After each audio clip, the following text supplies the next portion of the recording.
नमस्कार, मैं विजय श्री आज आपके समक्ष उपस्थित हूँ। काफी गंभीर मुद्दा है। आपको रैयाम वाला चीनी मिल वाला प्रकरण पता ही होगा। इसी बीच नया नाटक सरकार द्वारा, सरकार के संपोषित लोग के द्वारा लोहट चीनी मिल को फिर से उसका स्क्रैप बेचने की तैयारी है। बंधुवर, ज्ञात हो कि मिथिला स्टूडेंट यूनियन चीनी मिल की लड़ाई वर्षों से लड़ती आ रही है।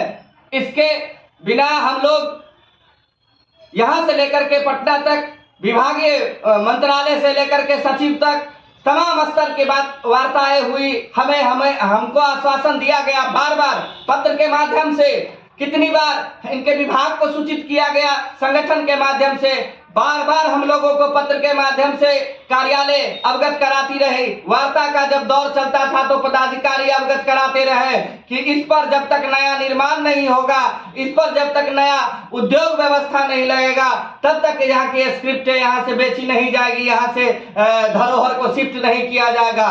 याद होगा हम लोगों ने इसमें लगे महाराजा इंजन को जब ले जाया जा रहा था सरकार के द्वारा यहाँ से बाहर, तो हम लोगों ने इसका कड़ा प्रतिकार किया था। उस समय की चिट्ठी है और बताया जा रहा है विभाग द्वारा, जो जब तक नया उद्योग धंधा नहीं लगेगा इसमें से कटर मशीनें काट करके नहीं आप ले जा सकते। लेकिन तथाकथित कुछ लोग ठेकेदार यहाँ पर आकर के रात